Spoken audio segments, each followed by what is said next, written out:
Ito yung gusto kong pag-usapan, yung pambabara.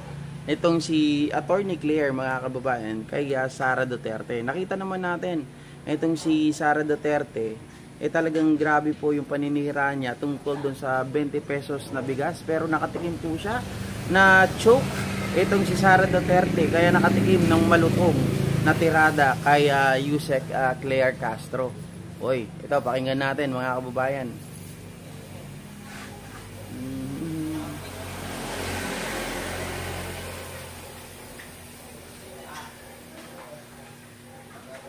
Unang-una po, matagal na po nilang ini-issue na mukhang hindi kakayanin ng Pangulo ang aspirasyon na magkaroon at mag-deliver ng bigas sa halagang 20 pesos kada kilo. Ngayon po, na unti-unting natutupad ang aspirasyon na ito ng Pangulo, bakit muli na naman silang nagsasalita, nagiging negatibo? Muli, uulitin natin, ang gusto po ng Pangulo, ng Pangulong Marcos, ay ma-deliver sa taong bayan ang bigas sa murang halaga. Noon pa po ito. Pero ngayon po yung nagsusumikap ang ating pamahalaan, ang ating Pangulo na matupad ang aspirasyon na ito.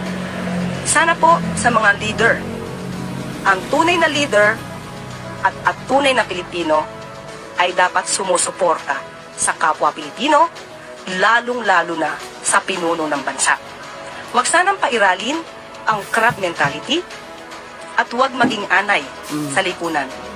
Magkaisa tayo para matupad ng Pangulo at ang pamahalaan ang mga aspirasyon para sa taong bayan.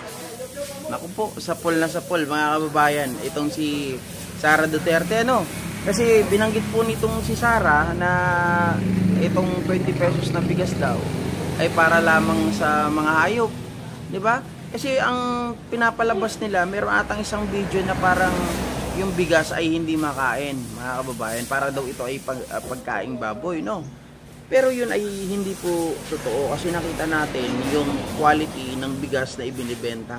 At ito daw ay bakit ngayon lang lumabas? Halata daw na itong promise na to na 20 pesos na bigas ay para lang daw sa for the show, para sa 2025 midterm election.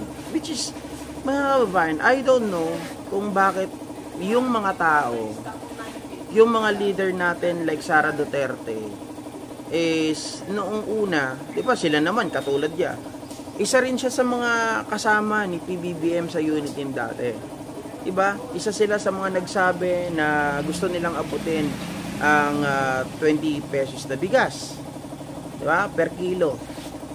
Pero ngayon ko napatunayan na totoo o nagkakatotoo na yung sinasabi ni Sara Duterte.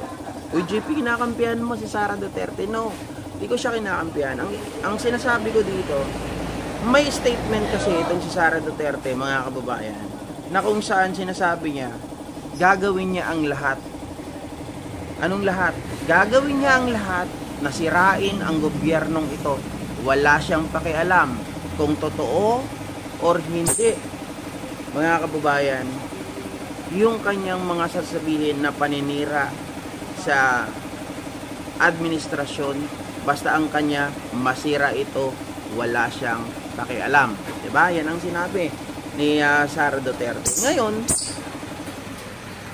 lumiliwanag na kahit anong gawin po ng ating Pangulo, na imbis na sila ay matuwa dahil kababayan natin ang makikinabang. Diba? Sa Visayas, 20 pesos na yung kanilang bigas. So makatuwid, mga ka-GP Natics, bilang isang leader dapat matuwa ka dun eh. Dapat palawigin pa natin. Dapat tulungan mo nga ang gobyernong ito eh. Dahil Vice President ka ng Pilipinas, dapat tigilan muna natin ang politika. Diba? Para sa mga kababayan natin. Eh hindi, ang ginagawa, ini-issue, sinisiraan, na ito daw ay for the show, ito daw ay para sa mga hayop. Bakit? Tingin mo sa mga taga-Visayas, mga hayop. Diba? Tingin mo sa mga tao, mga hayop. Hindi naman yan yung pagkaing baboy. Hindi. At hindi mo nakikita kung ano ang epekto nito, kung ano ang resulta nito sa mga mahihirap. Lalong-lalo na yung walang-wala naman, 'di ba? sabihin man natin mga kababayan, mga ka-GP Natics, kasi sabi nila ito daw ay talagang parang ano daw ay parang inaanay, parang inaamag, which is nakita ko yung quality, okay naman. Hindi siya kasing ganda talaga ng mga super duper premium, pero parang kung sa ano, titingnan mo, kasukat siya eh. Pinagpantay ko yung bigas, tinitingnan ko eh. Kapantay siya ng mga presyuhan ng 35 pesos to 40 pesos na klase ng bigas. So hindi mo masasabi na ito ay hindi mo dapat sabihin na ito ay pambaboy or kaya panghayop. Di ba? Eh, ang ugali kasi, mga kababayan, crab mentality. Di ba? Sabi ni Yusik Claire. Tapos itong mga to, talagang nasa kanila, nasa katawan nila yung inggit. Bakit hindi na lang tayo matuwa? Bakit hindi na lang tayo gumawa rin ng aksyon para matulungan natin yung gobyernong ito? Bakit kailangan pagsiraan? Diba? Kung tutuusin mga ka-GP natin, sabi ko kanina, yan ang naging plataforma ninyo nung nakaraang eleksyon. Kasama ka nga dyan eh. Kasama ka sa mga nagsasabi na tutulungan ko ang presidente. Presidente Bongbong Marcos, Apo PBM, gawin mo akong vice president mo at tutulungan kita. Diba? Ano nangyari? Tinulungan mo ba? Hindi. Wala. Diba? Oh. Ulitin ko lang mga ka-GP Natics, no? Unang-una po, matagal na po nilang ini-issue na mukhang hindi kakayanin ng Pangulo ang aspirasyon na magkaroon at mag-deliver ng bigas sa halagang 20 pesos kada kilo. Ngayon po, na unti-unting natutupad ang aspirasyon na ito ng Pangulo, bakit muli na naman silang nagsasalita, nagiging negatibo? Muli, uulitin natin, ang gusto po ng Pangulo, ng Pangulong Marcos, ay ma-deliver sa taong bayan ang bigas sa murang halaga. Noon pa po ito. Pero ngayon po yung nagsusumikap ang ating pamahalaan, ang ating Pangulo na matupad ang aspirasyon na ito. Sana po at tunay na Pilipino ay dapat sumusuporta sa kapwa Pilipino, lalong-lalo na sa pinuno ng bansa. Huwag sanang pairalin ang crab mentality at huwag maging anay sa lipunan. Ayun. Magkaisa tayo. Yun ang pinakamatindi na salita doon. Huwag sanang maging anay. Mga kababayan, yung anay na sumisira po sa ganda ng itinatakbo ng ekonomiya natin, sa itinatakbo na ginagawa ng Pangulo, 'di ba? Huwag sana tayong maging anay. Anay, alam niyo naman ang nagagawa niyan, 'di ba? Pag sinabing anay, wala yang gagawing maganda. Meron bang anay na gumagawa ng maganda? Wala. Lahat ng ginagawa ng anay ay pawang paninira, mga kababayan. Kahit na anong ganda ng isang bagay, kapag nandyan ang anay, sisirain at sisirain niya. At yan mismo ang statement ni VP Sara Duterte. Wala akong pakialam. Diba? Kung tama o mali, basta sisirain ko kayo. Hindi ako aalis sa pwesto. Assuming nga palitan daw niya yung seal. Yung seal niya na Vice President ng seal ng President of the Philippines. Kapal na mukha, mga kababayan. Assuming ang mabuting na set na to. Sabi ni Londo Lozzi, for sure nangunguna pa sila sa pila ng ang mga didilis dahil sila ang desperadong naghihintay ng 20 pesos pero ayaw nilang hanapin yung pangako ni Digong na 7 pesos na bigas. Kaya nga mga kababayan, at biruin nyo naman, hindi lang naman bigas yung tama po kayo, wala pa naman talaga sa merkado, no? Sa Visayas pa lang. Pero yung presyo nung naupo si Pangulong Bongbong Marcos, diba nung umalis si Digong, magkano ang presyo ng petrolyo? Diba?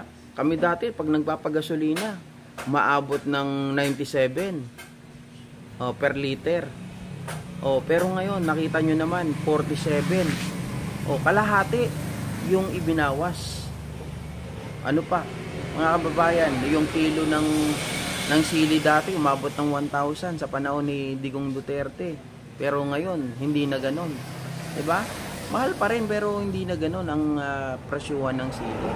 So maraming bagay ang nagawa ng presidente natin na hindi nagawa ng pinagmamalaki nilang perfect president daw. Kaya wala na silang ibang masabi ngayon kung hindi, mga kababayan, magbago ng naratibo dahil nga natupad o konti-konti nang naabot ang aspiration na yan ng Pangulo natin. Kailangan na naman nilang humanap ng ibang paraan. Sasabihin nila na ito ay low quality, pangbaboy, panghayop. Yan lang. Wala na silang ibang masabi. Basta makasira lang sila, okay na sa kanila yon. Kaya nga, inunahan nila Inunahan nila yung pagbaba ng presyo ng bigas eh. May naglabas ng content na ito ay bigas na parang binubukbok. Yun yung sinasabi nila na, ito ba yung pinagmamalaki nyo? 20 pesos ng bigas na hindi halos makain ng tao. Pagkaing baboy lang to eh. Yan, yung kanilang ipinapakalat. Kasi nga, mga kababayan, sunog na sila. Nakakala nila, yung aspiration ni Pangulong Bongbong Marcos noong eleksyon, kasi yun, pinambabanat ni Sara, ito na naman. Eleksyon na naman. Bubudulin na naman tayo sa 20 pesos na bigas na ipinangako. Hindi naman pinangako. Aspiration yun. Yun yung gustong mangyari ng Pangulo natin. Pero alam natin, mga kababayan, mga ka-GPnatic, ang inflation, di ba? Lahat po ng bansa ay naapektuhan. Hindi lang naman ang Pilipinas. Marami nga dyan sa Japan, magkano ang 1 kilo ng bigas. Dyan sa Hong Kong, magkano ang 1 kilo ng bigas, di ba? Mura pa rin kung tutuusin dito sa atin. Mas maswerte pa rin tayo kung tutuusin. Pero wala tayong magagawa eh. Pilit sinisiraan talaga yung mga ginagawa ng Pangulo natin. Kasi nga, mga kababayan, itong mga taong ito, talagang gusto lang nila ay makapanira. Wala sila talagang hangad sa mga kababayan natin. Hindi sila pro-Pilipino. Kasi kung pro-Pilipino talaga sila at nagmamahal sila sa mga kababayan natin, dapat matuwa sila.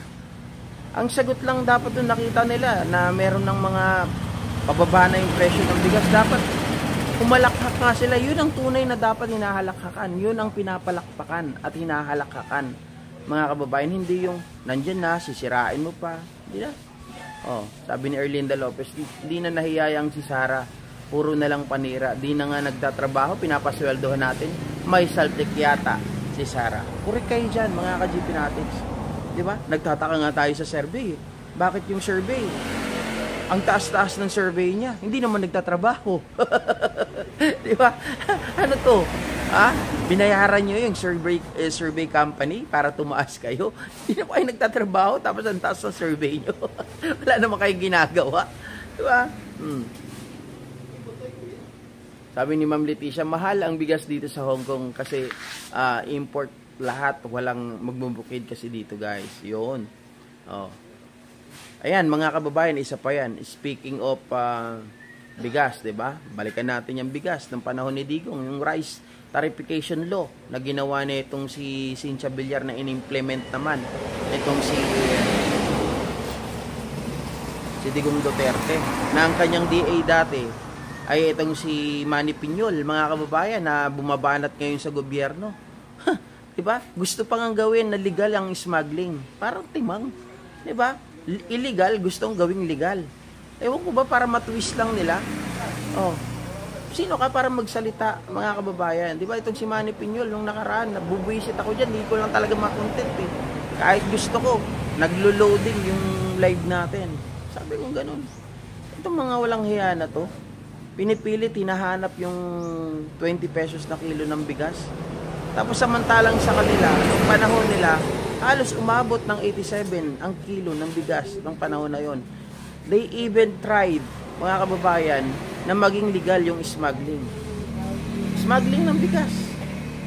Yun lang daw ang paraan para mapababa yung presyo. Pero yun yung mga short-minded. Diba? Yan yung mga taong walang paraan. Yan yung mga taong makikitid ang utak. Gagamitin ang maling paraan para lamang matupad yung kanilang gusto. Ang Pangulo natin, dahan-dahan. Ang Pangulo natin, dinadaan lahat sa due process. So, walang mabilisan. Kasi pag mabilisan ang ginawa mo dyan, matik yun mga kababayan. Kung gaano kabilis mong ginawa yan dahil sa mabilisan, ganun din kabulusok. Kabilis ang pagbulusok niyan sa pagtaas. Halimbawa, diba? Kasi ang lahat ng mga minadali mo, madali din yan mawawala. Pero ngayon, nakikita natin, wala pa man sa Luzon, wala pa man sa Mindanao, kasi yan, ang inaano nila yan ang sinasabi, naratibo ni Sara Duterte. Siguro mahina sila sa Mindanao, kaya dyan sila nagpapalakas. Siguro wala silang boto sa Mindanao, kaya dyan nila itinututok yung presyo ng bigas. Bakit? Yung ibang tao ba? Sabi nila, hindi naghihirap. Yes, lahat naghihirap. Kaya nga, dapat matuwa ka na merong isa, Visayas, may 20 pesos ng bigas. Di ba? Wala man sa Luzon, wala pa man sa Mindanao, mga kababayan, but eventually, di ba? Sana, pag ibigay ng pagkakataon, na yung mga tao na yon ay mabigyan din ng ganung presyo. Hindi ko alam kung bakit itong mga taong ito, imbis na matuwa, talagang tutulig sa nila. Talagang hahanapan nila ng paraan para masira. Hahanapan po nila ng paraan para mawala yung tiwala ng tao sa Pangulo. Diba? Ganun sila klase maglaro.